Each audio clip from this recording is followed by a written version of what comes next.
Sentido Crítico. Hoy es martes 9 de septiembre, una fecha sumamente importante porque es mi cumpleaños. Estoy cumpliendo el día de hoy 41 años de haber llegado a este mundo y para mí es un gusto compartirlo con mis suscriptores. El día de hoy, información y análisis, como siempre, de lo que está en el tapete, pero sobre todo de lo importante, porque acá no estamos detrás de la noticia ni estamos por allí con un fusil esperando que salga algo que pueda venderse con facilidad, sino que estamos siempre detrás del análisis que mejor o que mejor necesite la persona sea desarrollado. Y justamente en eso estamos. Yo estoy desarrollando, primero le voy a decir de lo que no va el programa y luego les diré de qué va el programa. Yo estoy desarrollando una investigación o quizás creo que la palabra sería es un programa o para hacer un bosquejo, no puede ser muy profundo, pero para potabilizar, para explicar cómo funciona este monstruo de lo que es el cartel de los soles, cómo funciona el tema del narcotráfico en Venezuela. Pero antes de llegar a desarrollar este programa, que será para el día miércoles o para el día jueves, me topo con, bueno, cosas que van sucediendo, ¿no? Informaciones que valen la pena y que son necesarias desarrollar. Acá nosotros, así como señalamos con toda la crudeza y con toda la contundencia a un régimen narcogenocida, como es el régimen de Nicolás Maduro, que en sus orígenes viene siendo, en esencia, heredero legítimo de lo que es Chávez, porque ahora mucha gente habla de Maduro y por ahí andan unos que otros que piensan que todo el venezolano es idiota, haciendo ver que no, que es que Maduro desvirtuó la lucha de Chávez. No, no, Chávez fue un delincuente y un genocida y seguramente las cosas hubieran sido iguales o mucho peores si Venezuela siguiera en las manos de Hugo Chávez. Entonces, realmente Maduro, el madurismo, esto que ocurre en Venezuela, el genocidio, la miseria, la quiebra total ciudadana, la quiebra social, la quiebra mercantil, la quiebra en todos, en educación, la quiebra desde todos los ámbitos que usted vea de Venezuela, es responsabilidad de Hugo Chávez Frías. Para que no vengan por ahí, que hay hasta sectores de oposición todavía, incluyendo los que, bueno, sostienen lo que es el presunto liderazgo opositor, dejan salir frases ahí como legitimando, no, es que Chávez era diferente, no, no, Chávez no era diferente, Chávez era un tipo sumamente enfermo, un tipo totalmente desviado, un ser humano totalmente insustancial, nocivo y perjudicial al punto que derivó en esto. Entonces, cuando digo en esto, bueno, Venezuela quedó en manos de personas también tan enfermas como Hugo Chávez, siendo estos Nicolás Maduro, los hermanos Rodríguez, el mismo perfil, puro resentido y acomplejado. Aclaro esto porque hay muchos, incluidos comunicadores de oposición, que dicen, no, es que Chávez era un líder, que es que Chávez era, no, Chávez era un pordiosero moral y un pordiosero humano que fue, bueno, dando lo que tenía. ¿Y qué tenía? Miseria. Ok, pasando a lo que quiero desarrollar el día de hoy, porque inicio o doy esta introducción porque decía, ¿no? Que así como nosotros señalamos al chavismo, también señalamos a la oposición. Veníamos de desarrollar unos programas bien interesantes. El programa de ayer los invito a verlo porque hablo de lo que es la estrategia del narcotráfico, su génesis, y nace con los soviéticos.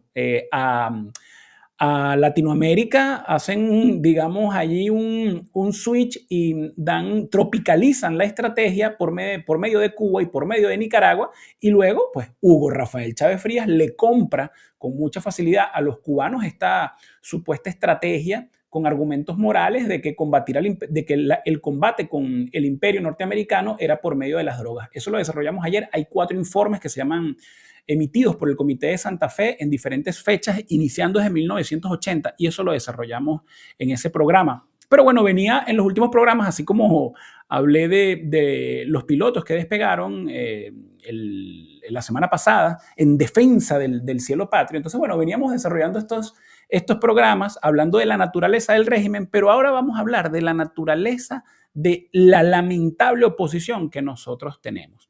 Por allí salieron noticias el día de hoy. Amanecemos con un artículo que lo tengo por acá de Edmundo González Urrutia hablando de su exilio. Lo torpe de todo esto, porque lo comentaba con un amigo que está en Estados Unidos hace poco que me llamó, le decía, pero ¿quién los asesora? ¿Cómo ellos piensan que esto realmente cala en un sector de la sociedad? O la pregunta vendría siendo esta, Edmundo González Urrutia y María Corina Machado, ¿a qué sector de la sociedad quieren llegarle? Es al sector, porque si es al sector, yo creo que ellos realmente apuntan al sector que indica Daniel Lara Farías, que por cierto hoy salió un programa con él, me hizo una entrevista bien interesante, los invito a que la vean por el programa de Daniel Lara Farías, pero primero vean mi programa. Bueno, yo creo que ellos apuntan a la señora del cafetal, a la vieja del cafetal que está, con todo el respeto, ¿no? Pensando o esperando por televisión que les diga, no, cayó esto y están asomadas en el balcón esperando que las tropas marchen o que las tropas avancen. Y cuando Lara Farías dice, bueno, las viejas del cafetal, no es que viven en el cafetal, es que están regadas por el mundo. Y cuando hace referencia a la vieja del cafetal, puede ser la persona de 30 años, el muchacho de 30 años, puede ser el señor de 60, de 50, de 41, como yo que estoy cumpliendo hoy 41, o cualquier venezolano que vive de una irrealidad vendida por estos sectores de oposición que piensan que, bueno, que Venezuela es Chacao y que Venezuela es el casco central de Caracas cuando es muy diferente. Entonces, estos discursos que ellos hacen acá de una manera tan torpe y tan indolente, realmente, mira, responden, no es a una burla, porque no es una burla, responden a una incapacidad de leer lo que es la sociedad venezolana y sobre todo la sociedad de ahora, que definitivamente está atrofiada. Y cuando digo atrofiada y digo la sociedad, entramos todos. Una sociedad muy debilitada, una sociedad hastiada, una sociedad asqueada también de todo lo que es el sistema político. Ellos no tienen la capacidad de darle lectura ni de entender esto. Y eso es tremendamente triste porque si usted que está viendo esto como mi suscriptor lo entiende, lo procesa, también créanme que los Estados Unidos de América, el gobierno de Donald Trump, también lo entiende y los ve como realmente, ni siquiera como una herramienta, sino como un obstáculo para lo que puede ser una transición en Venezuela. Y no tengo las pruebas, pero tampoco tengo las dudas. Cada vez que ellos hacen un pronunciamiento de esto y dejan ver, bueno, esta incapacidad, repito, de entender lo que es la situación y el sistema político, el sistema chavista y comunista en Venezuela. Cada vez que ocurre esto y muestran estas debilidades y estas falencias, el gobierno de Estados Unidos dice, y como la película de dónde está el policía, la pistola desnuda, harán, bueno, todos en coro se darán un golpe en la frente y dirán, pero carajo, ¿qué están haciendo? ¿Qué piensan esta gente? Miren, y ayer salieron estas dos noticias. Yo me enteré casualmente por un amigo, aprovecho y saludo a Boris, que está en Estados Unidos, y me cuenta, no, lo del mensaje, yo le comento, no, leíste lo de González Urruti, y me dice, no lo he leído, pero viste lo de la almohadita de María Corina, y yo, no, por favor, dame contexto. Bueno, es que María Corina muestra una almohadita que está y dice mi cama en un mensaje en la red X. Todo va a estar bien. Y digo la ilegibilidad, la incapacidad que tienen de darle lectura a lo que es la ciudadanía venezolana.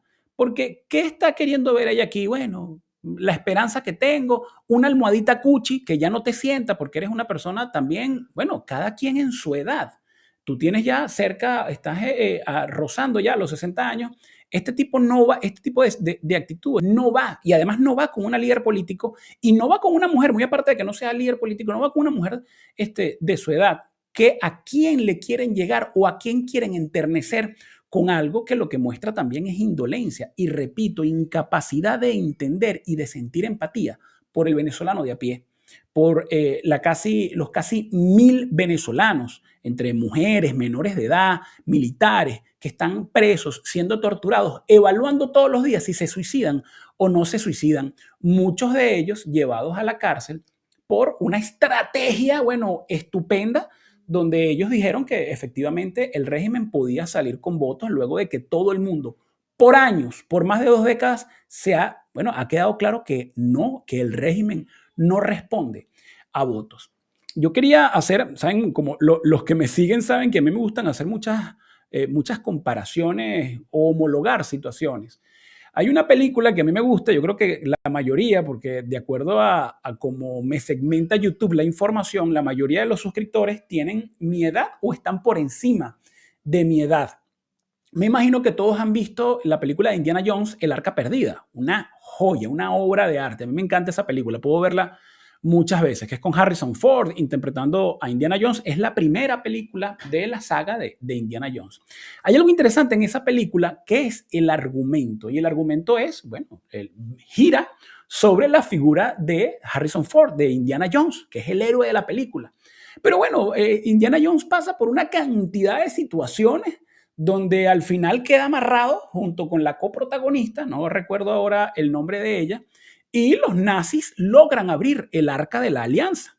Y entonces, bueno, lo que ocurre allí es que abren el Arca de la Alianza y el Arca de la Alianza saca unos rayos y, bueno, unos poderes, mata a todos los nazis, excepto a Indiana Jones y a la señora, la coprotagonista, que de acuerdo a como él había leído en algunos escritos, había que cerrar los ojos. Entonces, bueno, ellos quedan vivos y mueren todos los nazis. Entonces, hay un capítulo de la serie cómica de Big Bang Theory donde hablan sobre esto y dicen, el argumento de esa película está mal, porque la figura de Indiana Jones realmente no pintó nada en la película. Si usted extrae al héroe de la película, pasa exactamente lo mismo. El arca se defendió sola. Mueren los malos y bueno, termina el arca en algún lado resguardada. La figura, la acción, todas las coñazas que tuvo Indiana Jones en la película realmente no cambian el fin de la película. Lo mismo ocurrió con las elecciones del 28 de julio. Ellos justifican, María Corina y Edmundo González, no, bueno, es que esto es para demostrar que el régimen, bueno, ahora sí se le cayó la careta. Cuando usted busca artículos, yo tengo acá unos artículos que busqué, yo le pedí porque intento y los invito a que usen la inteligencia artificial, no nada más para, sé que muchos no lo hacen, ¿no? Pero yo lo digo de manera un poco irónica, no la usen nada más para sacar imágenes viendo cómo ustedes quedan en un muñequito metido como un G.I. Joe o cualquier tontería. Úsenla para sacar líneas de tiempo, para buscar artículos de prensa o referencias de décadas atrás. Y yo le pedí, yo le dije aquí a ChatGPT, que es la que estoy usando, aunque uso varias, le digo, mira, por favor, dame referencias de los últimos 25 años donde se señale al régimen de Venezuela como violador de la Constitución o como que viola la Constitución y las leyes. Y entonces, bueno, esto me sacó aquí informes de ONG, notas de prensa desde el año 2000 donde se dice que el gobierno de Hugo Chávez era un gobierno que estaba al margen de la ley, relación con el narcotráfico, violación de derechos humanos, uso indebido del poder del Estado en beneficio del partido y así una cantidad de ilegalidad en las elecciones. Hay 25 años de noticias antes de las elecciones del 28 de julio. Había 25, un cuarto de siglo de informes y de noticias donde decía o donde ya quedaba demostrado lo que ellos dicen que fue la gran victoria del 28, que es demostrar que el régimen no sale con votos y que es un régimen ilegítimo. Es decir, aquí pasó lo mismo que Indiana Jones. Ellos realmente no fungieron para absolutamente nada y ocurre estas terribles victorias de la oposición donde realmente van dejando muertos, van dejando huérfanos, van dejando viudas, van dejando presos, van retardando y van dando, bueno, más régimen por 5 años, más régimen por 10 años, más régimen por 5 años, por 15 años. Pero ellos dicen, no, es que esto fue una estrategia estupenda. Ya el régimen tiene 25 años, bueno, careta tras careta. Estos son como los mostricos de Scooby-Doo, que le quitaban una máscara y luego le quitaban otra máscara y luego de la quinta máscara era que, no, es que mira, era el dueño del cine, el fantasma. Lo mismo, ¿cuántas caretas se le tienen que caer al régimen? Y hago esta comparación. Hace yo un par de programas o hace un par de semanas hablaba de lo que fue la batalla de Peleliu o Peleliu, que es una isla que está en el Pacífico, ya llegando a Japón, que fue uno de los errores estratégicos más grandes de los aliados durante la Segunda Guerra Mundial, específicamente durante la batalla del Pacífico. Eso se lo tuvieron que comer lamentablemente los Marines, que fueron el grupo que le tocó cubrir el Pacífico. Y bueno, fue una batalla totalmente innecesaria, más de 4.000 muertos, más de 10.000 bajas, ¿no? Entre heridos. Y esto fue una batalla muy sangrienta que también tuvo un coste logístico tremendo y que al final no tuvo ningún tipo de utilidad en la guerra, porque se pensaba que consiguiendo el control de esta isla se iban a poder establecer aeródromos que facilitarían el avance de los Marines por el Pacífico y al final no se usó. Entonces, realmente se perdieron muchas vidas humanas, se gastó, habría que totalizar cuál fue el movimiento logístico y en dinero de lo que se gastó en una gran victoria que al final no sirvió para absolutamente nada. Lo mismo, y esto se puede homologar al 28 de julio, una victoria que no sirvió absolutamente para nada. Y también recuerdo yo homologando cosas aquí con películas, historias. Hay una película que protagoniza Brad Pitt que se llama Máquina de Guerra.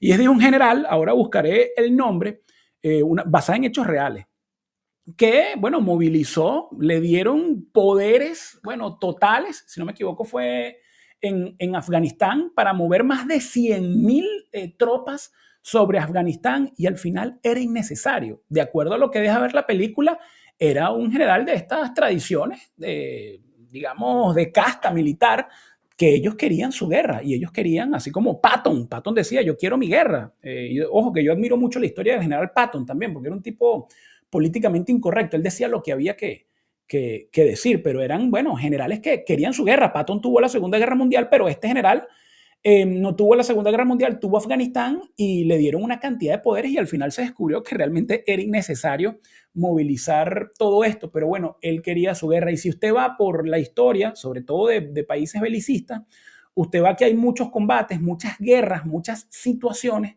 que realmente se dieron porque había generales, mandos o políticos que querían su guerra. No me importa cuántos van a morir, yo quiero quedar en la historia como que, bueno, que yo lleve una batalla o que yo lleve una guerra. Películas que dan ejemplos como este, hay muchas. Hay una que ganó el Oscar hace como 2 años y es de la Primera Guerra Mundial. Y es basada en hechos reales también, donde ya en la Primera Guerra Mundial quedaba a partir de las 12 del mediodía el cese total de las acciones bélicas y un general alemán, faltando media hora o una hora para que finalizara la guerra, para él no quedar con la humillación, bueno, mandó a miles de jóvenes al frente de batalla y fue una carnicería. Y de hecho el cese de la guerra se toca y estaban los muchachos matándose entre bandos cuando realmente fueron vidas que se pudieron haber ahorrado. Y él en su oficina, desde su comando, bueno, viendo cómo esto sucedía. Digo esto porque lamentablemente los políticos de oposición como que también buscan su guerra, buscan su combate, buscan las protestas del 2017, las protestas del 2014, bueno, las protestas del 2012, los movimientos estudiantiles, entonces todos van creándose como su movimiento para decir es que yo formé parte de esto. Y no les importa cuántos cadáveres van quedando en el paso y no les importa si es necesario o no.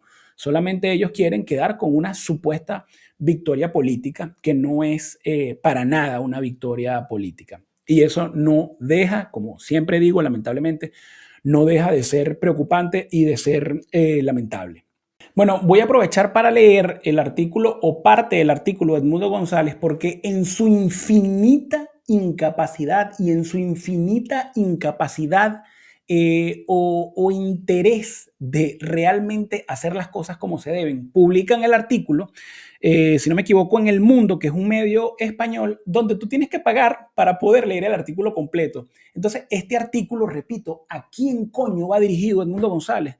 Si tú llegas a ver esto, Edmundo, ¿a quién coño va dirigido un artículo donde la persona tiene que suscribirse y pagar 4 euros para leer el artículo o 10 euros mensuales para poder acceder al artículo?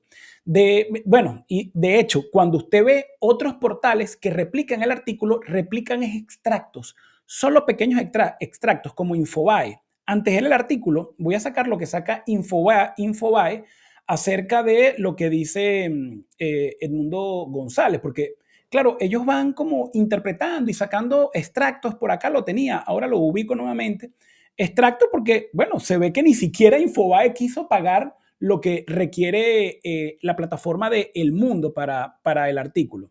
Bueno, pero para no perder tiempo por acá, yo voy a irles leyendo y se los voy a colocar acá en pantalla. ¿Cómo obtuve yo parte de este artículo? Bueno, cuando tú le das clic a leer el artículo, por 2 segundos sale el artículo completo y luego sale una imagen donde dice tienes que pagar para seguir leyendo. Entonces, con la cámara del teléfono, antes de que pasaran los 2 segundos, pues capturé una parte de este artículo de Edmundo González y me permito leerlo. Ustedes lo tienen en pantalla, voy a intentar a ver si lo puedo ampliar un poco más y yo lo leo desde acá, desde el móvil. Repito, no está completo.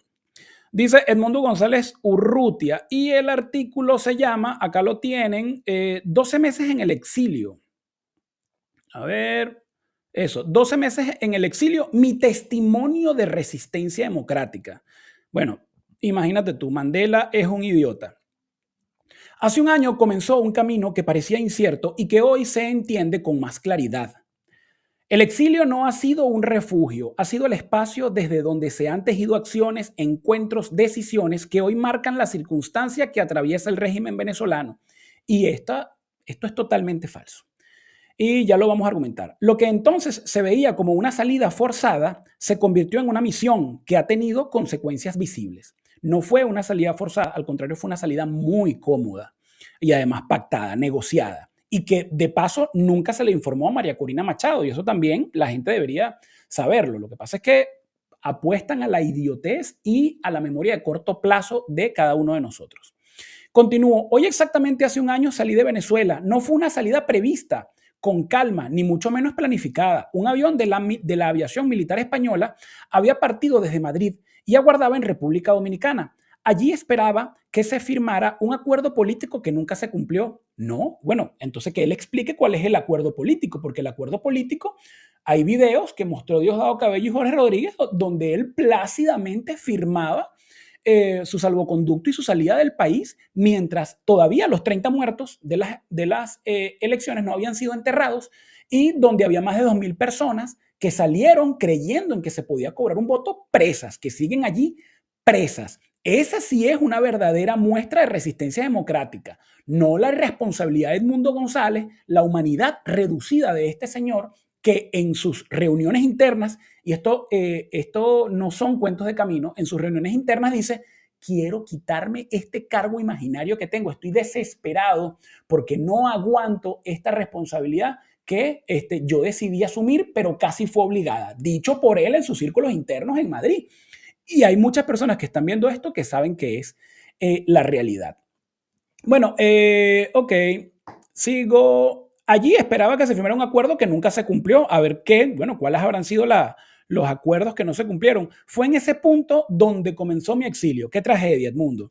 Subí a ese mundo acompañado por Mercedes. Ninguno de los dos sabíamos qué nos deparaba el tiempo. Ni siquiera me di cuenta al principio que se trataba de un avión militar. Claro que no te vas a dar cuenta, Edmundo, porque eres una persona ya con unas capacidades, lamentablemente, actitudes y aptitudes y un estado físico y médico muy reducido. Y eso no te hace una mala persona, te hace una persona irresponsable al haber aceptado asumir un reto tan grande como ir en contra de un régimen criminal sabiendo que no puedes ni siquiera levantarte, ni caminar, ni dar 10 pasos sin mostrar señales de dolor. Entonces, bueno, yo me monté en un avión militar, yo no me sabía dónde me estaba montando. Yo tengo, además de una incapacidad de leer lo que es la realidad política del país, también tengo una capacidad total de leer cuál es mi entorno, de entender mi entorno. Yo no sabía dónde me estaba montando. Ni siquiera me di cuenta al principio que se trataba de un avión militar. Solo cuando puse pie en la escalerilla y vi a los militares españoles cuadrarse firmes. Edmundo, tú en tu cargo imaginario, tú eres comandante general de las Fuerzas Armadas. Y eso de cuadrarse firmes es una expresión ni siquiera cuartelera, es una expresión que además te da total incomprensión de lo que es el argot militar. Y eso te aleja aún más, que nunca has estado cerca, te aleja aún más de los militares cuando leen cuadrarse firmes. Eso no sé de dónde lo habrá sacado, pero en la Fuerza Armada de Venezuela no se habla de cuadrarse firmes. Españoles para cuadrarse firmes para saludarme, comprendí la magnitud de lo que estaba ocurriendo. O sea, él nunca supo la magnitud de lo que estaba pasando. Era extraño pensar que aquel aparato, con sus custodios que no abandonaron su resguardo mientras estuvieron en Maiquetía, no estaba allí para extraerme ni para imponer una decisión sobre mi vida, sino para protegerme, para proteger casi 8 millones de deseos de cambio del venezolano. Ese gesto me marcó profundamente. Y aquí viene la parte, que a ti te hierve la sangre de la rechera. No se trataba de mi seguridad, no, no, no, no. de mi seguridad personal. Se trataba de la protección de la voluntad popular que un país hermano decidió resguardar. O sea, esto fue que España se preocupó mucho por los venezolanos, por los casi 30 millones de venezolanos, y dijo, ¿cómo protegemos a los 30 millones de venezolanos? Bueno, vamos a buscar a Edmundo González, en contra de su voluntad, de acuerdo a lo que él dice aquí, porque lo importante no era él, lo importante era la voluntad popular. Coño, Edmundo, y tú cuando ellos fueron para allá, tú no le pudiste decir a estos militares españoles, mira, ¿por qué no guardan más espacio para los presos políticos? Para los que tienen 20 años, 15 años, 10, 8, 5 años presos. Ellos también son la voluntad de todo el país, de 30 millones de venezolanos que quieren salir del régimen y pusieron, bueno, la carne sobre el carbón para realmente salir del régimen. ¿No se te ocurrió que también en ellos estaba resguardada la voluntad o la de tantas personas que han perdido la vida o familiares? ¿No pensaste en eso? Durante las horas de vuelo la tensión fue tan grande que nadie durmió. Pobrecito Edmundo, las personas que estaban, los 2000 venezolanos que en esas noches estaban también desaparecidos, siendo torturados por el DGCIN o por el SEBIN, te aseguro que tampoco podían dormir. Aunque sobraron los silencios largos que decían más que cualquier palabra. El destino era España y para mí tenía un sentido. Allí estaban mis hijas y mis nietas. Cuando aterrizamos en Madrid, vi correr hacia el avión a mi hija llorando. Hasta aquí llegué porque ya obviamente no me permitía tomar la captura de la pantalla, de la pantalla de la computadora que yo estaba utilizando para sacar el artículo. Entonces, miren, aquí de verdad hay una incapacidad, ni siquiera se ve la preocupación por tú mostrar empatía o deferencia por lo que está viviendo el venezolano de a pie, el venezolano común, que es al que ustedes tienen que apuntar. Y cuando digo ustedes, digo María Corina Machado y digo Edmundo González, aunque ya a Edmundo ni siquiera me gusta nombrarlo y con esta carta menos buscaré nombrarlo.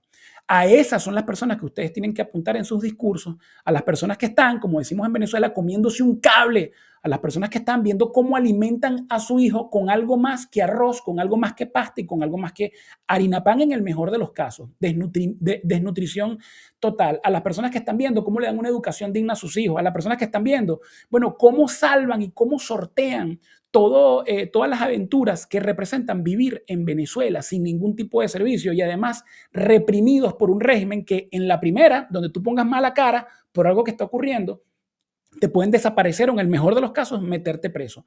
A ese es el sector que ustedes tienen que apuntar, no al sector, como dije ya, representado de una manera bastante acertada repito, por Daniel Lara Farías, como, bueno, las viejas del cafetal. Porque una persona que se le salga una lágrima leyendo esto es una persona que forma parte del problema. Y las personas, y sepa usted, los que ven estos programas o mis programas, mi canal, y a veces tienden a criticar, entienda algo y entiéndalo bien y el tiempo le dará la respuesta. Si usted cree en estos discursos, si usted se enternece al ver la almohadita de María Corina, si usted se enternece a leer una carta de Edmundo González escrita desde la comodidad de su exilio dorado en Madrid, donde seguramente venía, como yo siempre digo, de tomarse un tempranillo, un vino a temperatura ambiente o de acuerdo a la temperatura que se lo tomen, o de comerse un entrecot o de comerse, pues qué sé yo, algún arroz a la marinera. Entonces, si usted se enternece por esta tamaña y semejante irresponsabilidad, usted es parte del problema. Y si a usted y si usted para ellos representa el sector que va a hacer un cambio en Venezuela, a usted no lo necesitamos ni tampoco necesitamos ese cambio. Tienen que hacerse un lado para que dejen que otras personas, que otros líderes con mayor entendimiento de la realidad vayan y dirijan sus acciones, sus palabras a los sectores que realmente están buscando desesperados una solución, más allá de estas mamaderas de gallo y de estas tamañas faltas de respeto. Miren, por acá todo por hoy. Espero que sea de utilidad la información, que si les guste, si les parece útil, la compartan. Denle like, acompáñennos y ayúdennos a hacer crecer este canal. Suscríbanse a nuestras membresías a partir de $1.99 mensuales para que ayuden a lo que es la investigación, para que ayuden a que estos portales objetivos, donde no dependemos de nadie ni recibimos ayuda de nadie, puedan seguir creciendo. Escríbanos también, déjennos sus comentarios de qué parte del mundo nos escriben. Yo estoy muy contento porque, bueno, veo personas que nos escriben y nos ven desde los países nórdicos, nos ven desde Asia, nos ven obviamente desde Latinoamérica, nos ven desde distintos países en Latinoamérica. Aún no nos han llegado mensajes desde África, pero bueno, esperamos que en algún momento podamos llegar realmente a todo el mundo. Y también hablaba hoy con un amigo y me decía, Eduardo, mi tío es oficial retirado de la Fuerza Aérea, piloto de combate de la generación de los 70, y me dice que ve siempre tu programa. Y para mí, a toda esa generación, porque siempre se van sumando y me hacen llegar sus mensajes, no solo de la Fuerza Aérea, también de la Armada, del Ejército, de la Guardia Nacional, militares honrados, militares que realmente defendieron y dejaron sangre, sudor y lágrimas sobre lo que era la soberanía de Venezuela. Ven este canal y para mí, mi respeto para ustedes, señores generales, señores coroneles, señores oficiales, suboficiales y tropa profesional de la otrora Fuerza Armada Venezolana que ve este programa y que le parece útil la información y que le parece acertada. Un fuerte abrazo para ustedes. También aceptando, como siempre, las recomendaciones que me dan por los chats. Me dejaban una recomendación. Yo hablé de Marulanda, de lo que fue el bombardeo cuando el gobierno de Uribe. Y me dijeron, Eduardo, no fue Marulanda, fue Raúl Reyes. Es verdad. Y me decían lo peor, Marulanda durmió cómodo y plácidamente en su cama. Cuando hablé en el programa pasado de los bombardeos donde murió un líder guerrillero, me refería a la computadora de Raúl Reyes, si no me equivoco, que se llama. Ahora, terminando el video, es que me doy cuenta que duré frisado la cámara mientras leía y bueno, por ahí me fui hablando y como me enfoco mucho en la cámara y a veces descuido la computadora, no me di cuenta que estaba frisado. Pero bueno, no importa, la información sé que va a llegar y que igual les va a parecer de utilidad. Que tengan una excelente semana, que tengan una feliz tarde, no dejen de recomendarnos. Así que bueno, pásenla muy bien.